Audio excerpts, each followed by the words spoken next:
오늘 우리가 파헤쳐볼 이야기는요, 역사상 가장 드라마틱한 경제 역전극 중 하나죠. 바로 한강의 기적입니다. 그 비밀을 한번 제대로 들여다보겠습니다. 사실 모든 건 이 질문 하나로 요약돼요. 아니, 상식적으로 이게 어떻게 가능했을까요? 한 세대 만에 폐허에서 세계적인 경제 대국으로. 오늘 이 거대한 수수께끼를 여러분과 함께 풀어보려고 합니다. 자, 그럼 우선 시간부터 거슬러 올라가 보죠. 우리가 기적이라고 부르는 이 현상이 대체 뭐였는지부터 한번 정확히 짚고 넘어가겠습니다. 한강의 기적, 우리한테는 참 익숙한 말이죠. 전쟁으로 모든 게 잿더미가 됐던 나라가 갑자기 수출로 어마어마한 경제 성장을 이룬 걸 말하는데요. 사실 이 용어, 서독의 라인강의 기적에서 따온 거라고 해요. 근데 진짜 재미있는 건요, 당시 이걸 지켜보던 해외 학자들의 반응이었어요. 그 사람들 눈에는 한국의 성장이 너무나도 빠르고 또 체계적이었던 거죠. 그래서 아니 저 사람들은 마치 성공하는 법을 미리 다 알고 있는 것 같아 이랬다는 겁니다. 여기서부터 미스터리가 시작되는 거죠. 그럼 이제 그 미스터리를 푸는 첫 번째 열쇠를 보여드릴게요. 바로 그야말로 불가능해 보였던 전략입니다. 그 비밀은 바로 수출 주도 산업화였습니다. 아주 심플하죠? 우리나라에서 뭘 만들어서 우리끼리 쓰고 팔 생각은 아예 접고 처음부터 모든 걸 만들어서 해외에 팔겠다. 바로 이 전략이었던 겁니다. 근데 여기서 진짜 말이 안 되는 질문이 하나 나오죠.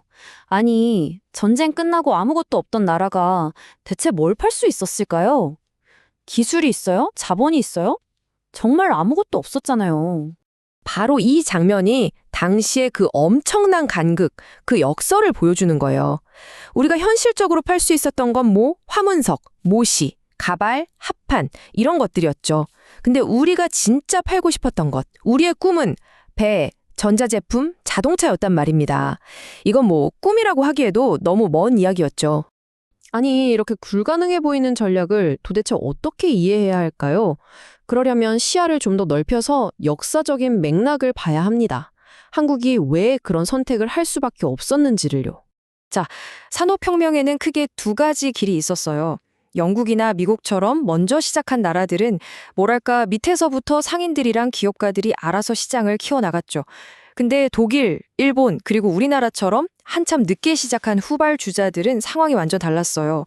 기댈 만한 국내 시장 자체가 없었으니까 나라가 직접 위에서부터 자, 우리는 이쪽으로 간다 하고 판을 짜고 이끌어야만 했던 겁니다. 그리고 바로 여기서 한국의 전략이 왜 정답이었는지를 보여주는 결정적인 증거가 등장합니다. 바로 다른 나라들과의 비교를 통해서 말이죠. 그때 한국 말고 다른 개발도상국들은 대부분 수입대체 산업화라는 길을 갔어요. 이게 뭐냐면 쉽게 말해 외국 물건 사오지 말고 우리가 쓸 건 우리가 만들자. 이런 전략이었죠. 우리 국민들한테 팔겠다는 겁니다. 이 표를 한번 보세요. 모든 게 설명됩니다. 자원은 오히려 남미 국가들이 훨씬 많았죠.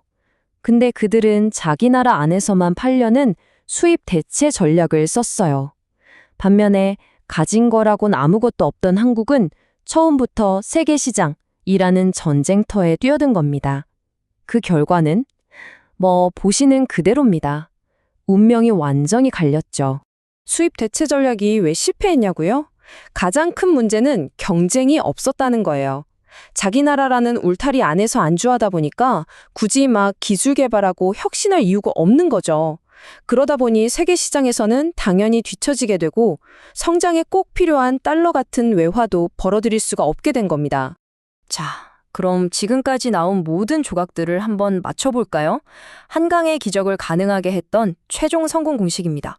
한국의 성공은 이 4개의 톱니바퀴가 정말 기가 막히게 맞물려 돌아간 결과였어요.